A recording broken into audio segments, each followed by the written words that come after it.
Is that your protein shaker bottle? Yeah, I made one. It says never stop and close the loop for sure. Close the loop. I like that. Did you just work out? Oh yeah. No. What's going on? Just reminds me of two really good habits to have. It's so easy to get comfortable. So look at never stop and realize you should just keep pushing.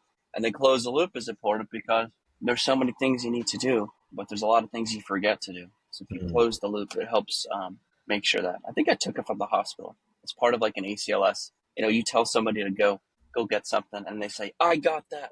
It's a close the loop measure, and I just adopted it from it. It always pissed me off when you have like actually something critical going on and someone doesn't want to close the loop. You know what I mean? Sure, Like, dude. No one so closes the did they loop. get the medication? Did Dude, they or did they not? Like, it's on my socks. I wear it every day. It says never stop on one side, and on the other side of my socks it says close the loop. Every single day I wear these socks. is it the same socks? You're not even washing them? No, I ordered 3,000 pairs. 3,000 pairs? Wait, Yeah, so for sure. tell me about your morning routine. What do we look? Because we're at 6:45 right now. This is one of the no, we did earlier in the past, I believe. But what's your morning routine look like? I'm curious. It depends when I wake up. I think when eventually I'll start doing, which I should do to be self-aware and label it, Yeah. is do a short little workout, not much in the morning, and then hop on the road. But in the interim, I kind of just let myself wake up and go feed my dog, and then get my food and my lunch together, get any things I need to bring to work. And then I usually get like a YouTube video or two to watch. I throw it on my laptop, get my ear things on, and get in my car to learn some stuff as I drive. I actually have a. It's funny. Like, what's a short workout for you? I do a 10-minute ab workout. Would that fit the window? Of course, yeah. I think with enough intensity, the duration doesn't have to be as long. Exactly. I could say a 10-minute For ab sure. workout. I do in the mornings. It's like a nice quick. I just did it. Dude, just wait until you're older. You'll become deconditioned, sadly, when you don't work out as much. And then it doesn't take as much. I'm being serious. I'll probably do that and be like, holy shit. And it becomes true. For me, my old warm-up is my new workout. What is it? That 10 minutes, you know what I mean? Used to like warm up for 10 minutes, then go for an hour and a half. I don't have an hour and a half to frolic around. Isn't that sad? Kidding? Like, you get older and you're like, you know what? Once I get all this education out of the way, now I'm gonna get that full like stress-free workout in, and it's like, no, you don't have that time anymore. It's gone. Yeah, I think that's a fool's tale, is the whole delayed gratification thing. It's the same thing with happiness too. You can say, oh, when I'm done with residency, I'll be happy. When I do this, I'll be happy. Those are for the greater fools. If you can't figure out a way to be happy in your existing circumstance, then you will always find a way to be unhappy in whatever circumstance you're in. That's 100% true. That's a big important piece, and I think as we get older, fitting things into the short windows of time and opportunity we have during the day is everything. That's why I started doing this 10-minute morning ab workout. In fact, I'm trying to like switch it up every month and maybe record it for other people that want to do it. But I'll send you the one that I've been doing in the mornings. I started this one from this like fitness model, but like she does ab workouts, and her name's Pamela Reif. Excellent workout. Is the goal to have a six-pack? So I'm glad you asked that. I want What's to the actually goal? call it something like remodeling the dad bod, where it's not about having like a six-pack. It's like, let's just get some Here, flat you abs. ready for this? Talk about self-discipline. There's fewer people who have six-packs than millionaires. Really? That For makes sure. sense. There's a lack, dude, there's very few people with a lack of discipline to have a low enough body fat to have your abs visible. You can That's a call really yourself good out point. on that. If you're doing this exercise, you can't see your abs. Why are you even doing this? Unless you're really strengthening your core and your back. You're doing it for true ergonomic sake to sustain your career. I get it. But if you're trying to do it to show your abs, you got to realize it's an interesting, it could be wrong, but somebody shared those numbers with me. It's pretty eye-opening. And it just, leaned into the lack of self-discipline. And I would be surprised. I wouldn't be surprised if a lot of those billionaires. This is what I'm getting to. I wouldn't be surprised if a lot of those billionaires do have six packs or like close, flat abs. If you go out to the Hamptons here on Long Island, like way out to some of the, like the Bridgehampton, East Hampton, like some of the Sag Harbor areas, a lot of the people are really fit versus you go to other areas like towards the city or wherever. Like, some of the body types are less I think, kept. It's interesting. I don't know enough people that are super wealthy to comment on that, but I wouldn't be surprised if when you had unlimited access to capital, you prioritize your health. Yeah. It's a priority thing. That's what it is. Like when you have unlimited access to capital, it wouldn't bother you to eat however you wanted, whenever you wanted, in any way. And it wouldn't bother you to be picky because you don't care about the judgment of others. You do whatever you want, whenever you want, however you want. Yeah. The ultimate wealth is your health. Isn't that what the quote is? Something like Yeah. that? For sure. You ask a 6-year-old right now, I'd be like, oh, fuck, I wish I did this when I was 30. Dude, ask them. That's the best thing to do is find these older people and just like build some kind of mini rapport and then dovetail the question, hey, if you don't mind me asking, if you were my age, would you have done anything differently? It's the And a biggest lot of them question. will open up to you and tell you all this shit. And you know what? Nobody ever has told me this. I wish I worked more. I've never heard Nobody's that ever what? point. Never. That's a really good point. You know, I used to lifeguard and an assisted living home growing up on weekends, but they would tell you these stories like these Vietnam veterans. There's some people like there was this woman who was younger working at the place, but she lived there too. And well, I don't know. Turns out she got into a car accident, and I don't know. The biggest thing that they talk about is regrets, life regrets. I think it's fascinating. That's a Gary Vee Yeah. thing. But I think it's important to call yourself out on them. So, like for me, I'll name one, you name one. I regret not carving out more family time during residency. how do you think that? I mean, that's so common to. I think every resident who has a family structure, especially like young ones at home, I think everyone would say that. But it's so hard when you're in residency to actually do that. Do you really think that was feasible back then? I think I could have tried harder, for sure. I think a lot of times you get, you're in this hierarchy. You really care about, how you look, your appearance to your peers. No, that's fucking retarded. Because when you die, they're not coming to your funeral. But, you're focusing on the wrong thing. That's true. They might not even come to your wedding. Yeah. They shouldn't. Like, why? Like, in 5 years, they're insignificant to you, routinely. Yeah. That's a great point. That's my regret. Yeah. So I gotta give a regret. A regret I have. Well, I mean, I don't know. I don't spend too much time thinking about regrets because what is this? Just practice it. It's very good to practice calling yourself out on shit. It's great practice. I don't say you have to do it now. Yeah. I played golf yesterday. It's my last week off before I start working, and one of the worst golf days I've ever played. I think that the most important thing is you can't always control how you play or how you do or your action, but you can control how you act. You can control your attitude. Sure. I wasn't getting like ridiculous or whatnot, but it's like I don't know. I probably wasn't as fun to be around because I get more quiet, where it's like I'm trying to I want to hit this next shot better. I want to hit this. And in surgery, it's the same thing. It's like, I want this next technique to go a little bit smoother next time. I want the patient to be a little more numb or a little more comfortable next time, or I want the outcome to be a little bit more successful next time. But what you can control is your attitude and your perspective and your personality, So I think that's something I regret. I regret. I regret falling into like this hole of like, for example, in the golf course, terrible shots. What about the next one? Let's focus on this putt. I don't know. Does that make sense? Like attitude? Sure. Yeah, for sure. I think that's it's for sure. Your emotional state's important, and you're actually in full control. It stems back to happiness in any circumstance. You could hit that bad shot and remain happy instead of focusing on what went wrong and worrying about the future and all that fucking bullshit spiraling out.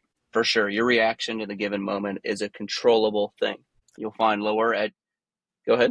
Imagine being a patient in the operatory and then like you're getting surgery on your face and like you feel fine, everything's going fine, you think, but then the surgeon just starts like cursing and like throwing an instrument, or not throwing an instrument, but like just starts. I mean, dude, I'm pretty sure that happens routinely, and then you ask yourself about how about residency and people on call or people on call now. You really want somebody on call the next day working on you? God, I'll just leave it at that. It's not even worth going down that rabbit hole. But how could they be in a great emotional state with the lack of sleep? With how important sleep is. Well, let's go down that rabbit hole. Did you have post call at your residency? Questionable. I say not really. Yeah, for sure. In a healthcare field where you should prioritize health and it wasn't prioritized, what a huge red flag. You're just unaware because you come in the dental school. You're just unaware. It's a red flag for sure. How do we get out of it? So speaking of the conversation, we should go down this rabbit hole, but how do we get out of the hole I don't know. Do you think healthcare would ever get out of the big boasting of like, no post-call days is the way it's supposed to be? No, it's probably not supposed to be like that. I don't think it's a big issue. I think it's just our field. In our place, general surgery got post-call. Yeah. I don't know why we would not. I think it's a system flaw, and whoever's the leader of your system doesn't believe it should be such. Routinely, it's because that's how they did it, and maybe they worked harder, and they have this weird scar that everyone should be treated the same, and they shouldn't change things, and lack of change leads to lack of progression, lack of growth. It's a whole riddled process, but routinely it's due to existing systems and people unwilling to change. Yeah. Why do people get unwilling to change like that though? We do have to update the system, but like let's call you out. You ready? Are you let's say you're a golf swing. Do you really want to change your golf swing tomorrow and play a bad round? You may be really uncomfortable for a while, and then I change your golf ball then I change all your different golf clubs, but you've been used to it for 5 years. It would really fucking bother you. Yeah. Yeah, it would. Yeah. It would. That's a good point. So that's kind of where they are mentally. So change is really challenging. It's a big turbulence. You got to practice discipline of getting used to change. That's a great point. And I think golf is a great analogy because you're going to have those pretty shitty shots. And it's how you hit the next one. It's how you stay focused. It's how you keep your attitude. Because I think your emotional and mental state always reflects in your physical state. So I think golf is it's kind of like the chess of sports personally. It's not about... For sure. sweating. Dude, I could play golf with somebody and I'll tell you if they're going to be a great leader or not. You could just instantly tell. How do you tell? If they can't, are you kidding? If you can't control your emotions on the golf course, you're fucked. You're not going to be able to lead a team. You can't. I mean, how you do any, I mean, I judge pretty hard, but like if I had to choose a business partner, I'll take them golfing and just watch. Are they enjoyable? Are they always pleasant? Are they courteous? Are they mindful? Do they have manners? That's a Are great they point. dialed in? Do they have a thought? Do they have a swing thought? Are they just going up and hitting it? Like it tells me, is this person like just an amateur? Is this person dialed in? Where are they? Did they tell me up front how they were versus how they really are? And that will give me perceived expectation versus reality in their lens. You can learn a lot, man. That's a great point. I agree with that because it is I like to consider golf like the chess of sports. It's not about how much you sweat. It's not about how much you ran up and down the court. It's about like how did you follow up with the next shot? How'd you finish up with the next hole? You know? Yeah, for sure. Yeah, did you play it where it lies? Yeah, yeah. Hey, that's a great. I lost like 3. You know, dude, do you have expectations? You know, when people just go out and have these crazy expectations, but they don't even practice? Like, what the fuck is that? You really think you're going to shoot really well and you haven't really practiced? What is wrong with you? Yeah, yeah. Right? A basketball player doesn't just hope to have a great game and not practice all the time. Right, right. Yeah, man. Same thing. So, you know, perceived expectations is an important one. Trust me, I've watched the people golf and I've seen their practices and it's pretty analogous, you know, pretty on point.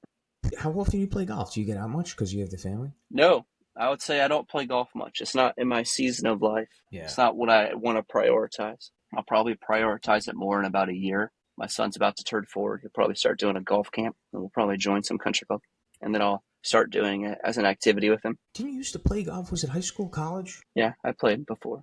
Yeah, I used to play competitive golf and, you know, I learned all of these things and it's great. This has taught me a lot of things you can apply to other parts of your life. You're too humble, man. Tell me about that a little more. Wasn't it in like it was high school or college or what was it? You don't want to talk about it? Sure. I tied 3rd in state in like 2008 and then I played in college for like 2 years. And you couldn't be a biology major and play golf because when you travel, you miss a lab. It's a small liberal arts school. You can only miss one lab and then you fail.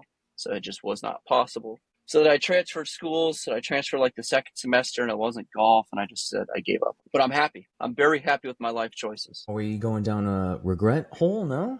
No regrets? No. I would say I have no regrets so far. My biggest regret is just time with family. Do you think if you kept on the golf trajectory, but also tried to keep on biology, studying pre-dental, and then going to dental school, do you think you would have been able to do both? I think you have to go to the right school that has enough labs or support for people who are traveling for that to work. A small school wasn't appropriate, or I just wouldn't be a bio major.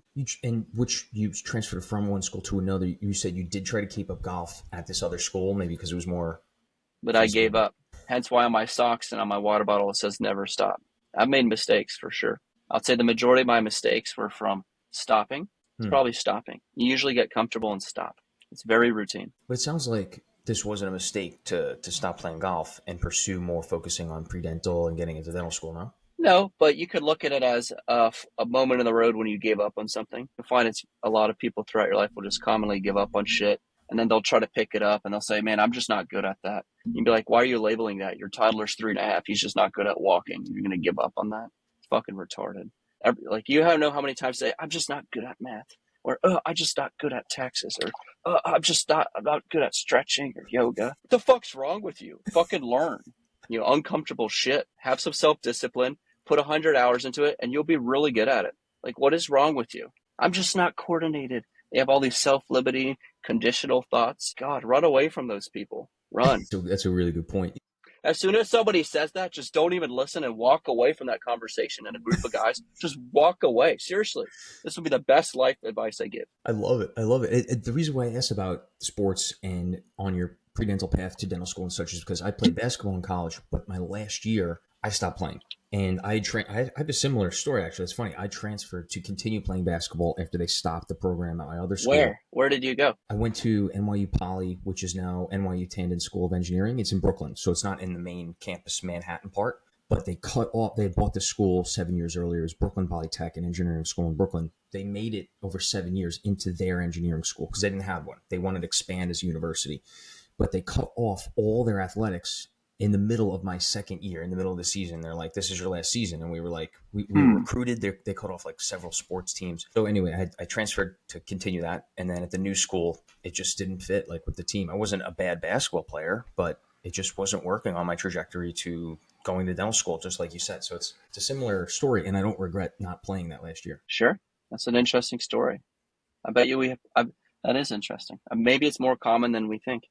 Right. It probably is more common than you think. But my question would be is how many times do people stop doing something and then regret stopping it because it was something they're passionate about? It like made their day. You know what I mean? Whatever it was. I think you'll find a lot of people aren't willing to be vulnerable enough to label choices in their life as mistakes. So they don't even want to look. That's the real truth on that. I think that is. Everyone wants to be right all the time. Yeah. And everyone wants to be good at something without putting in the work to get there.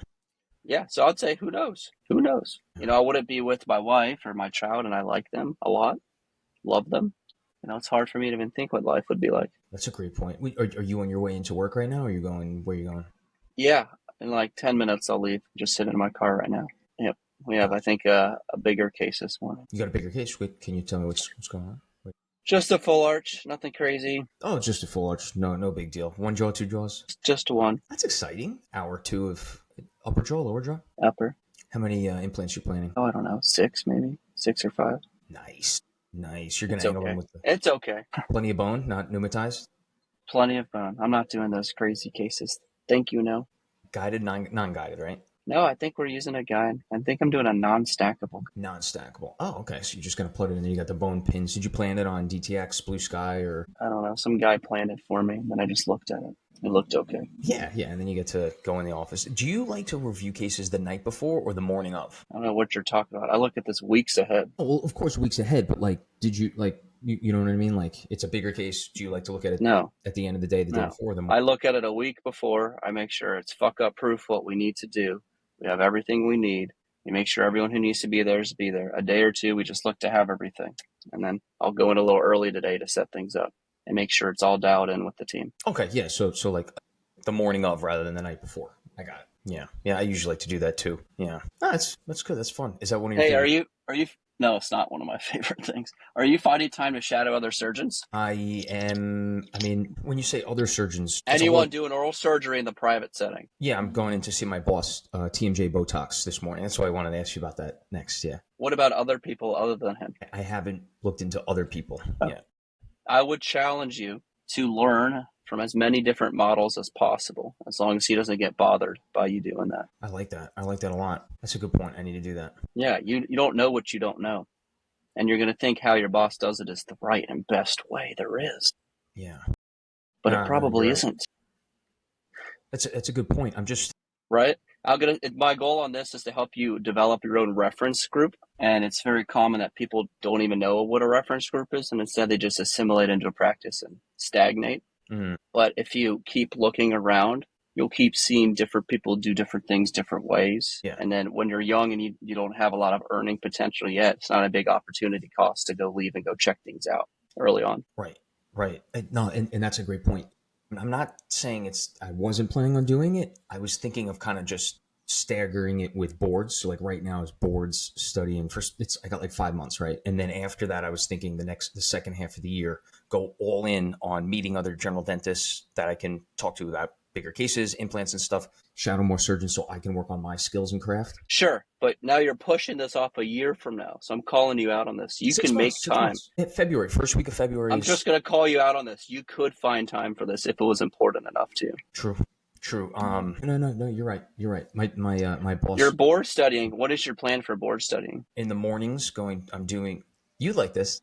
You've been using Grok, right? A little bit. Yeah. The Twitter AI. Yeah. So I plug in like a textbook PDF as well as I have a prompt that's about this It's like this thick that I put in there, and then I say, this morning, let's review using all the textbooks, quiz me like you're my board's proctor, like testing me on these knowledge on these topics and stuff, as if you're an expert board certified oral surgeon. And then verbally, I have to repeat it back to it. And then other times, I'm using review cards to get more like the quick facts up. So I'm doing both. All right. So I'm going to just verbal vomit on you a little bit. So I think you did an interview with Genser. Is that his name? Genser? Andrew Genser, yeah. Genser, yeah. Okay. When's his meeting? It's October 9th through 11th. Go to that. Yep. Signed up, done. Yep. So if you go to that and you're fully there, and maybe you record it, who knows, and you watch it again and again and again, you will likely pass, assuming you at least have some ground level knowledge of other oral surgery stuff.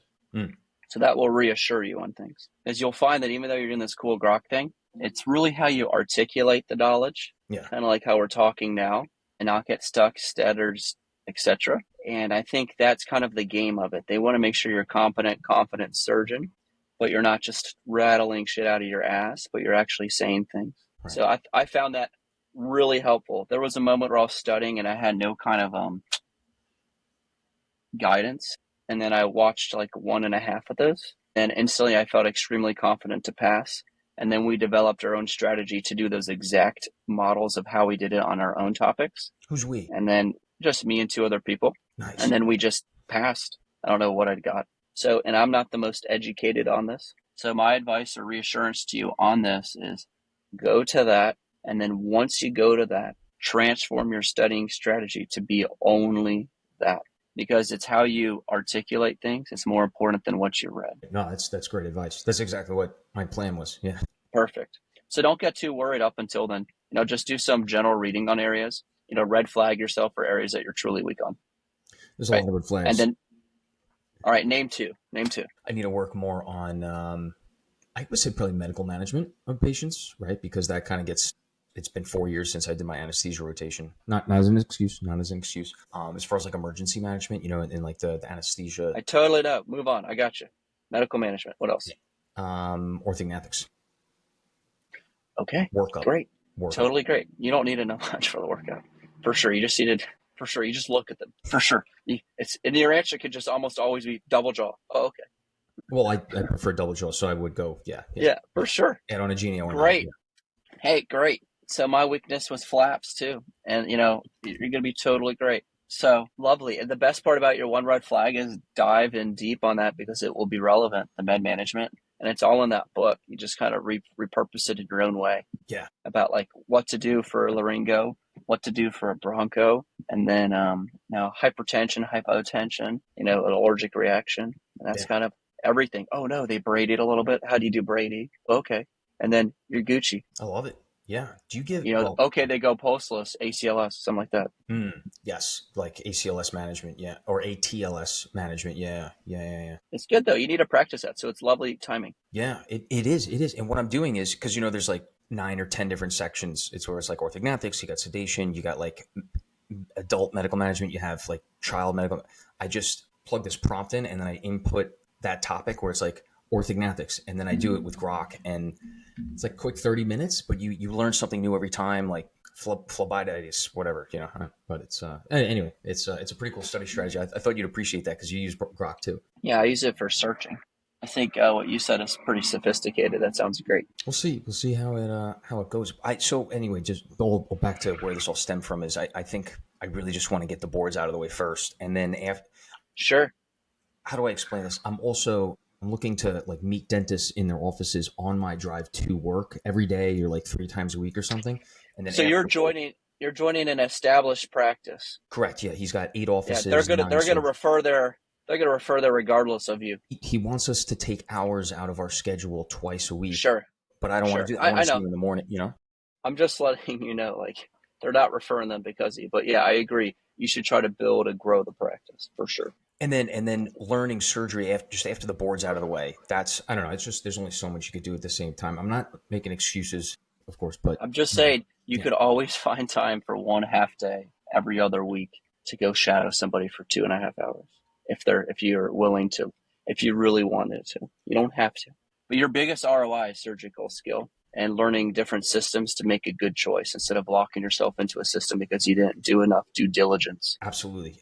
Do you think would you be amenable to this if you're one of the first surgeons I shadow in February after the boards? I would, sure, you could come out here, but I think the easiest thing for you is just people on your commute. It's just finding people where it's so easy on the way home, or, I'm going to take a half day and do that. I would just do 1 day a people month. where you I could don't do have, that. yeah, people where you don't have to travel or spend money to. So it's not like a big burden to you as you're fresh out. Yeah. Yeah. Yeah.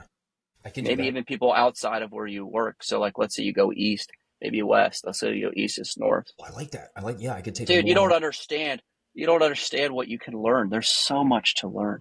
No, And you're right. and 100%. it's, yeah. All right, let's move on. Botox. What's the scoop? Yeah, in the practice I'll be doing, I did Botox on one patient in residency. So I'm looking into doing that. It's not covered by insurance, and it's something that could be a non-surgical management of people with tame. I mean, you know all this, but the one I did was like 3 points diagonal angle over here. Sure. Masseter. Okay. Have you done any of these technique wise? Any thoughts? Sure. Yeah. You could do a box 1, 2, 3, 4 at the bottom part of the masseter. Yeah, that's what I was thinking of doing. You could do some of the temporalis. Have you done that? I haven't done that one. Yeah. I don't do it in practice, but in a residency. In the residency, yeah, I'm not going to do that in the. I'll do it down here, but in the master, but I'm not going to do the. I don't know. I'm worried about the superficial temporal up there. No, masseter is a big ass fan of muscle. You could go the middle and posterior, still get a lot. True. Yeah, that is a big flap of skin. The temporal hollow after the flaps are. Yeah.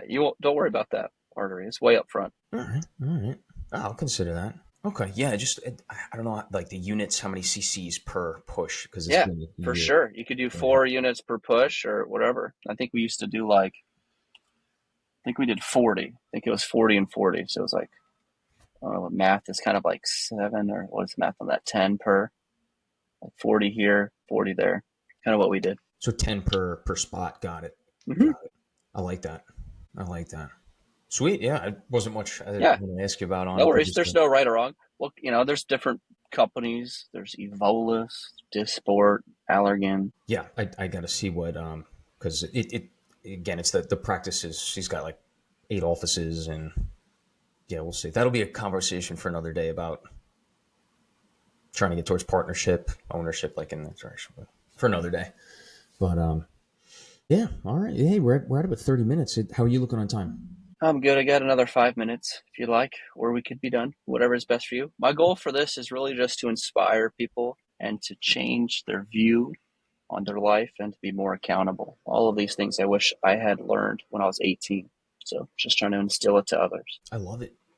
And you said Thursday. Maybe we could do this Thursday mornings or every other Thursday, or what do you want to do? Any day of the week. I'm always up this early doing something. Which is funny because people in residency are like, oh, I can't wait to sleep until 8. Just thinking that just screams an average motherfucker to me.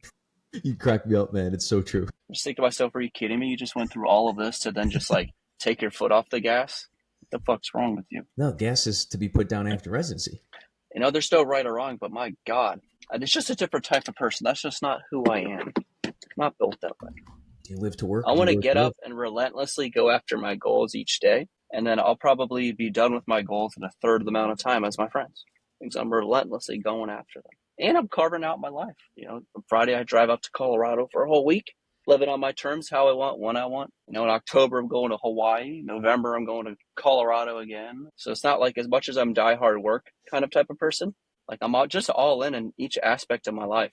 Yeah, and you know when to take a step out a little bit. That's with your family, or it's just you for these trips? 100% with my family. I'll never travel without my family. No way. What, dude? What's the purpose of life? Like every other animal is recreating, reproducing. That's like the purpose of life. I agree. What's the purpose? To hoard cash that somebody made up as a value to then do what with it? Buy toys to look cool to other people you don't care about that won't be at your funeral. What a stupid idea. I think people think I've got a lot of bad comments and stuff on my aspiration to buy ambition to buy the Cybertruck, and it's not about looking cool. It's really hard to cut this off. I try to back you up. I think I replied to PNW, whatever his name is, comments on it. I called him out. I said, dude, don't you have a stupid supercar too? And he said, yeah, I have this. Yeah, it's this crazy car. I called him out on it. It's so funny that people leave in the comments. Why would he tell you not to buy a Cybertruck if he has a a crazy Porsche. I love the guy. He's a good dude. But like, you could do whatever you want, man. Okay, it's flashy. So is your Porsche. Did you see the reason why I wanted that? I want to get the Cybertruck. No, maybe the reason why is why people posted what they did. So maybe I'm out of context here. Share me. Maybe I should delete my comment. Tell me more. Oh, no. The reason why I want it, I want to turn into an office on wheels. I could literally, if you put Starlink in that thing, because with the window in the back, you could literally turn that into an office. Like it's a little Wi-Fi hub on wheels, and then I could do work to and from wherever you're going. And I thought that Hey, was pretty Batman, sweet. You know? I'm in a Tesla right now. I'm on my laptop. My phone is tethered. You don't need fucking Starlink. What's tethered? What does that mean? My phone is my hotspot. Really? You have really good. That's pretty good This is service. my mobile fucking thing. There you go. Already there, dude. That's pretty good. The service on Northern Long Island is like on my phone. It's garbage. That's No worries. that's why I wanted to get like really bad. Hey, I think if you want a toy, you want a toy. You know, it's all right. There's nothing wrong with that. No, it's an office on wheels. I'll show you one day. I'm going to do this whole thing. My boss asked me about it. Everyone's making fun of me for getting the Cybertruck. I want an office on wheels. I don't care what anyone says. I don't care if they make fun of me on it. You're going to see this thing. It's going to work. Sure. I think if you want something bad enough, you'll get it. I do. I want to have an office on wheels. It's not about looking cool. It's about working on the go. Nice. Yeah. That's awesome. All right, let's end on that. I think that's awesome. So now the question, you ready for this, is time box it. So it's very common for people in your situation to make these statements, but to be accountable, you time box it. So you say, okay, I want this office on wheel in 8 months, in 11 months. And when you start time boxing your goal, like you have to get it done in that goal time. And there's no other choice. And then you get shit done. But when people frolic around and say, I want the Cybertruck with an office in it, and then a year goes by, they forget about it. But you say, I want this Cybertruck with an office in 6 months. You're more likely to get it when you time box it, just from like, you know, people who talk about goal setting. True. And it would help to be able to study to and from the office in it, but I can't put a time on it yet because it's like priority is saving up for the wedding, paying off mortgage, and then I guess that's really it. It's like so you see what I'm saying? I need to make sure I've allocated money over the next year or 2 year and a half towards this priority, that priority, and then I have to see what, you know what I mean? I need to work for a few months because I can't say in 8 months. Just say it. You want me to just do it, or I don't know. So if you want to become a hyper successful person, you just choose your priorities. And if the Cybertruck's a priority, you just fucking do it. If it's not a priority, you just say, Lewis, you know, that's very low on my priority list. So I'll do it over a year. So it really just becomes the prioritizing of these different goals you have. True. I would put it at the priorities, obviously, after that. And I need capital to allocate. I put mine with cars below whale shit below the ocean. That's my view on them. But it's productivity. The sooner I can get that thing. I know. I'm just letting you know my opinion. You know, it's not my opinion. Well, yeah, it's just mine. I think it's an awesome, cool car. I have like 3 of the models in my house. My son loves the Cybertruck. Trust me, I think it's a cool car. I'm not saying anything negative. I'm just saying when you choose my priority stack, I'm just verbal vomiting on you. I would do everything in life other than that. So I agree. Your marriage is ahead of it, and your life's ahead of it. Those are great things to be cognizant of. Good job. Thanks. Yeah, it'll increase productivity, which will increase life ultimately after it. But yeah, I gotta look at the expense. I still haven't started working. I start working. It's not expensive. You'll make enough money. I'll let you know that. You think so? Sure. You could go 0% financing right now. It's free cash. Yeah. I just found out Medicaid's reimbursing like $50 a tooth, and we take a lot of insurances, so I gotta. Yeah, don't take Medicaid. It's not my practice. I'm just saying, if you want to understand your self-worth and your time, why the fuck would you do that? If you're trying to do it as like I do enough and I still take those people to help them, and I'm generous and I want to give back, I totally understand it. But if you're just trying to make ends meet and you're just starting out, that's not going to help you make ends meet. So you're going to be what we call working harder, not smarter. Not smart. But those people do need service. So I'm not trying to be just a total capitalistic pig. But, you know, I just think you need to be self-aware, right? Because, you know, just because somebody's booked out 8 months and they're on every insurance under the sun, is that a good thing? No. Do you want to go to a practice where they're producing 10 million but collecting 5? Or do you want to be a practice where they're producing 6.5 million and collecting 5.8? Yeah. Sounds way better. So, you know, be cautious. You know, whenever you talk to anyone, never use the word production. Run away from those cats. Always. Whenever somebody says production, that's another conversation. Just walk away. Just walk away. Just run away. Collection is for sure. It's a very average person thing to say. I agree. No, that's a great point. Yeah. What's the quote of the day? What's the word of the day? We had a lot in this episode. I think for me, is due diligence is my mantra. I'll share my mantras, man. I'm still learning and growing. So right now it's due diligence. So my thing is an inch wide, a mile deep, or 100 miles deep. So do your due diligence, right? So you do your due diligence on your board setting. You've done it. So you're going to do the Gensler thing and then swap your protocols and Yep. meet up with two people and do that all the time, every day. Not say, hey, we can only do this twice a week. Every fucking night you do it. No excuses. You do your thing. Due diligence could be on practice systems. You need to go do your due diligence and see other practices. Yes. And if you haven't, you are just, why would you go through all the school to just make a biased decision because the opportunity was there? Or just because an investment opportunity is there, you should do your due diligence. You don't just invest in it because it was there and they needed you. So do your due diligence on different practice systems and models. So due diligence is my favorite new thing. I fucking love due diligence because no one does it. Mm. Studying for boards is what taught me due diligence, and you reminded me of it. When I met with you, I don't know when, but it reminded me, oh my God, if you apply the boards approach to everything in life and do your due diligence, holy shit, you can untap so much stuff. Yeah. No, you don't even want to know, because your rate of learning and velocity of learning and capacity of learning is so strong from what you have to do with boards. If you apply that all these things, people are going to look at you like a genius, but you're not. You've just learned what due diligence is to a certain topic, right? Because you're asked to understand it at a certain depth, where most people don't understand to a certain depth. U2 verse 1099, somewhat of a tax code, how to schedule their life, goal setting. There's due diligence to these things other than saying, yeah, I just want to work out this year. I'm just going to join this gym and buy new clothes. There's no due diligence there. Right. So do your due diligence. So that's my new favorite thing. Due diligence. Double D's, baby. Yeah, that's my thing. We'll sign off on that. See ya. I love it. All right, Dr. Spear. We'll try it soon. All right.